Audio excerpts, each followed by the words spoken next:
श्री शिवाय नमस्तुभ्यम। हम सबको पता है कि 19 फरवरी को फुलेरा दूज का बहुत ही पावन सा दिन है। आखिर ये फुलेरा दूज इतना इम्पोर्टेंट, इतना महत्वपूर्ण दिन क्यों होता है, चलिए आपको बताता हूँ। देखो, महादेव को अगर धतूरा जब कभी भी पहली बार चढ़ा था तो वो दिन था फुलेरा दूज का। इसीलिए फुलेरा दूज का जो महत्व होता है वो बहुत ज़्यादा होता है, ठीक है ना। आज की इस वीडियो में धतूरे से हम लोग करने वाले 5 महा उपाय को समझेंगे, जो कि आपके विशेष के लिए होगा, आपकी बीमारी के लिए होगा, आपको धन संपदा दिलाएगा, घर में लड़ाई झगड़े को दूर करेगा, बच्चों की उन्नति होगी, तरक्की होगी। इसी के लिए आज हम लोग इस पूरी वीडियो में बात करने वाले हैं, ठीक है ना। चलो बहुत ध्यान से वीडियो को सुनिएगा, समझने की कोशिश करिएगा, ठीक है ना। क्या दिख रहा है बताओ। ये है धतूरा, ठीक। तो आपको पहला उपाय बताने से पहले समझा दूं कि इस उपाय के फायदे क्या हैं। बहुत सारे लोग आज के टाइम पे क्या होते हैं, रोगी बन गए हैं, ठीक। यानी हर कदम कदम पे उनको क्या खाना पड़ता है, दवा खाना पड़ता है, मेडिसिन खाना पड़ता है। उसी दवाओं को ख़त्म करने के लिए, मेडिसिन को रोकने के लिए इस उपाय को करेंगे। इसके लिए हमें ज़रूरत पड़ने वाली है मात्र एक धतूरे की। ध्यान रखिएगा, धतूरा आप महादेव के शिवलिंग के ऊपर जो चढ़ा हुआ है उसको दोबारा से उठा नहीं सकते हैं। इस चीज़ का ध्यान रखिएगा, ठीक है ना। अब धतूरे के साथ हमें क्या किस और चीज़ की ज़रूरत पड़ने वाली है, वो है काली मिर्च की। ध्यान रखिएगा, जो काली मिर्च इस्तेमाल करोगे आपको क्या करना होगा। अब काली मिर्च को कूट लेना, पीस लेना। पीसने के बाद में ध्यान करना है कि उसको आप अलग रखेंगे, धतूरे को अलग रखेंगे, अभी मिक्स नहीं करना, ठीक है ना। जो धतूरा मैंने आपको दिखा, देखो फुलेरा दूज का ये उपाय प्रदोष काल का उपाय है। प्रदोष काल में करोगे तो ये फलदायी उपाय होगा, समझ रहे हो ना। तो आप लोगों को क्या करना है, इस धतूरे को, जो व्यक्ति बीमार है, एक बार उसके हाथों से स्पर्श करा देना, एक बार उसके हाथों से टच करा देना, ठीक है ना। टच वगैरह कराने के बाद में आप लेकर के जाओगे भोले बाबा के शिवलिंग के पास में। यहाँ पहुँच करके उस पहला काम करना है, जो धतूरा होगा उसे नहीं चढ़ाना है, बल्कि क्या करना है, जल चढ़ाना है। किसके नाम से चढ़ाओगे, कुंदकेश्वर महादेव। रिपीट कर रहा हूँ, किसके नाम से, कुंदकेश्वर महादेव के नाम से चढ़ाना। और चढ़ाने के बाद में जो आपके पास में धतूरा है और काली मिर्च पिसी हुई है, पिसी काली मिर्च को माता अशोक सुंदरी के स्थान पे और धतूरे को जब चढ़ाओगे भोले बाबा के शिवलिंग के ऊपर, तो यही कामना करनी है कि हे शिव शंभू, हे भोलेनाथ, हमारे घर में, हमारे परिवार में ऐसे संकट है, परेशानी है, समस्या है जो कि ख़त्म नहीं हो पा रही है। आप हमारे घर से, परिवार से इन सभी समस्याओं को दूर करें, हमारे घर में सुख, शांति एवं समृद्धि का वास बना रहे। ऐसे विनती और प्रार्थना करके देख लीजिएगा, जीवन में कभी भी आपके घर में बीमारियां प्रवेश नहीं करेंगी। और कामना ऐसे करनी है कि हे कुंदकेश्वर महादेव, हम आज शिवलिंग पर समर्पित कर रहे हैं क्या, धतूरा। यह धतूरा हमारे जीवन के जो रोग हैं उन्हें मान करके समर्पित कर रहे हैं। हमारे जीवन के रोगों को दूर करें, हमारा परिवार निरोगी रहे, ठीक है ना। ऐसे आप प्रार्थना और विनती करके देख लीजिएगा। आगे बढ़ते हैं। अब इस वीडियो पे करने वाले हम लोग दूसरे उपाय की तरफ, जो कि ये भी हमें किससे करना है, धतूरे के साथ में ही करना है ना। देखो, अब अगर मान लेते हैं कि आपके घर में बीमारियां खत्म हो गई, तो अब दूसरा क्या सबसे बड़ी चीज़ आती है घर में, वो होता है पैसा ना।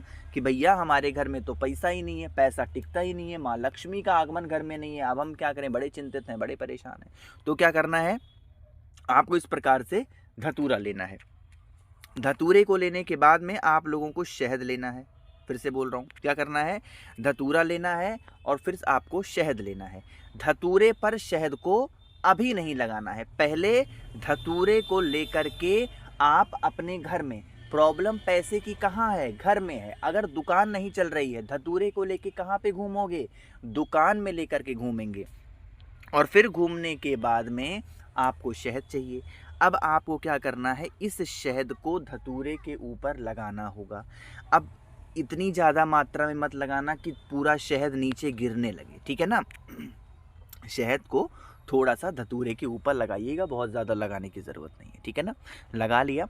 लगाने के बाद में अब आप इस धतूरे को उठाना और कहाँ पे लेके जाओगे, बेल पेड़ के नीचे लेकर के जाएंगे। ध्यान रखिएगा, जो पेड़ गमले में लगा है वहाँ पर नहीं जाना है, बाकी किसी भी स्थान पर आप जा सकते हो। बड़ा पेड़ हो, उसकी छाँव आपके ऊपर पड़नी चाहिए, उस वाले पेड़ पे पास जाना और उस धतूरे को वहाँ पटक करके चले आना। किसके नाम से? महादेव का अवधूत रूप ध्यान रखना है, यानी अवधूतेश्वर महादेव के नाम से उपाय को करिएगा, ठीक है ना। करके देखेंगे, आपको लाभ मिलेगा, तो आपके घर में कभी भी धन की कमी नहीं होगी, ठीक है ना। चलिए आगे बढ़ते हैं। अब इस वीडियो पे करने वाले हम लोग अपने तीसरे उपाय की तरफ, लेकिन एक छोटी सी बात आपको बताना चाहता हूँ। इस तीसरे उपाय को बताने से पहले स्क्रीन पर आप लोग को कपूर दिखाई दे रहा है, ठीक है ना। मेरी बात समझिएगा। देखो, मार्केट में कई प्रकार के कपूर आते हैं, ठीक। ये जो कपूर आपके सामने दिखाई दे रहा है, यह है भीम सैनी कपूर। कौन सा कपूर है? भीम सैनी कपूर। तो आप लोग को बताना चाहता हूँ, कभी भी भगवान की आरती करो कुछ तो ऊट पटांग तरीके के उल्टा सीधा कपूर मत जलाया करो, ठीक है ना। कि सस्ता है, चलो ठीक है जला लेते हैं। कुछ भी भगवान को समर्पित करो, अर्पित करो, चढ़ाओ तो अच्छी चीज़ें। उसमें जो भीम सैनी कपूर आती है, एक तो आपके घर को पवित्र रखेगी, ऊपर से भगवान की आरती करोगे तो आपको मन में शांति भी मिलेगी, ठीक है ना। बार बार कह रहा हूँ, मुझसे मत लो अगर आपको लगता हो भैया बड़ा कमा ले रहे हैं। ऐसा कुछ नहीं है, भैया का कोई फ़ायदा नहीं है।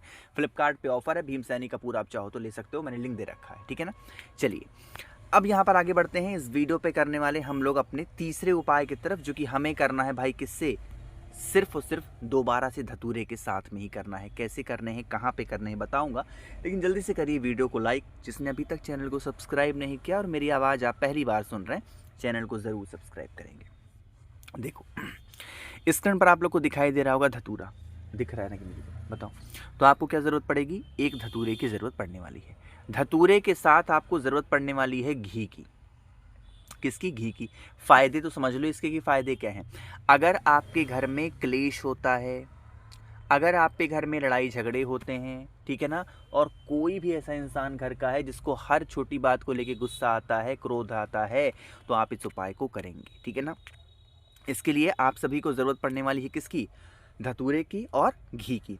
घी को लेकर के आप कहाँ पे जाओगे? भोले बाबा के शिवलिंग के पास में। जब कभी भी लड़ाई झगड़े का कोई भी उपाय अभी तक मैंने बताया है, हमेशा मैंने समझा रखा है आपको कि शिवलिंग पर ये जो स्थान है, ये स्थान होता है माता का हस्तकमल, यानी कि किसका? देवी माता का, माँ पार्वती का, ठीक है ना। कटी भाग, इसी स्थान पर पहले घी का लेपन करना। घी का लेपन करने के बाद में अब आप जल चढ़ाना। अभी आपको धतूरा का कुछ नहीं करना है, घी का लेपन करने के बाद में आपको जल चढ़ाना है। और जल चढ़ाने के बाद में अब आप लोग क्या करेंगे?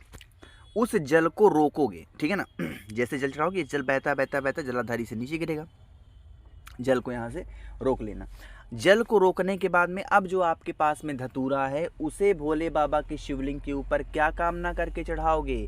हे शिव शंभू, हमारे घर में लड़ाई होती है, झगड़े होते हैं, क्लेश होते हैं, हमारे घर में सुख शांति समृद्धि नहीं है, हमारे घर में बहुत सारे लोग परेशान रहते हैं, बहुत सारे लोग दिक्कत में रहते हैं, जिससे घर में हमेशा क्लेश होता है। आप हमारे घर की लड़ाइयों को ख़त्म करें। यह धतूरा हम आपको समर्पित कर रहे हैं, इसे स्वीकार करें और हमारे घर में सुख शांति समृद्धि का वास बना रहे। ऐसे विनती प्रार्थना करके देखिएगा, कभी भी घर में, परिवार में आपकी लड़ाई झगड़े क्लेश नहीं हो सकते, ठीक है ना। करना ज़रूर है, किसी को भूलना नहीं है। आखिरी उपाय के बारे में बात करने जा रहे हैं, जो कि इस वीडियो का हमारा चौथा उपाय है। लेकिन एक बात और बताना चाहता हूं आप सभी लोगों को, जो आप लोग के सवाल थे कि भैया अगर मान लेते हैं कोई भी उपाय हमें करना हो और हमारे घर में अगर शिवलिंग ना हो, तो क्या हम भोले बाबा की फ़ोटो, मूर्ति, प्रतिमा के पास में पूजा कर सकते हैं? इसका जवाब है हाँ, आप वहाँ पर भी पूजा कर सकते हो, लेकिन मूर्ति पे जल नहीं चढ़ा सकते। और दूसरा एक सवाल और था कि भैया हम क्या कथा ज़रूरी है कि टीवी में ही हम देख सकें? क्या हम ये ज़रूरी नहीं है कि अगर हम मोबाइल में देखेंगे तो भी हमको उतना ही लाभ मिलेगा जितना टीवी में, या जब हम गुरुजी की पंडाल में बैठ कर कथा सुनते हैं तो उतना ही? देखो, अगर आप वहाँ नहीं जा पा रहे हो, मतलब पंडाल में, तो आप टीवी पर घर में बैठ कर के कथा सुनोगे, सच्ची मन सच्चे भाव से सुनोगे, तो भी आपको उतना ही लाभ मिलेगा जितना दूर बैठे कोई पंडाल में सुन रहा है या फिर मोबाइल में सुन रहा है, ठीक है ना। चलिए अब इस उपाय को समझ लो। धतूरे का ये भी उपाय है, विशेष के लिए है, मनोकामना के लिए है। एक धतूरा लेना उस धतूरे के जो बीज होंगे उस बीज को निकाल लेना। बीज को निकाल करके अपनी मनोकामना कह के धतूरे के बीज को करके देखिए इस उपाय को, जो भी विशेष होंगी मनोकामना होगी पूरी ज़रूर होगी। बाकी कोशिश तो की है मैंने आप सभी को सब कुछ अच्छा बताने की। कोई बात समझ में ना आई हो तो नीचे कमेंट सेक्शन में पूछिएगा, पूरी कोशिश करूँगा रिप्लाई करने की। मेरे जितने भाई बहन आवाज़ आज पहली बार सुन रहे हैं चैनल को ज़रूर सब्सक्राइब करेंगे और वीडियो को लाइक सभी को करना है। श्री शिवाय नमस्तुभ्यम।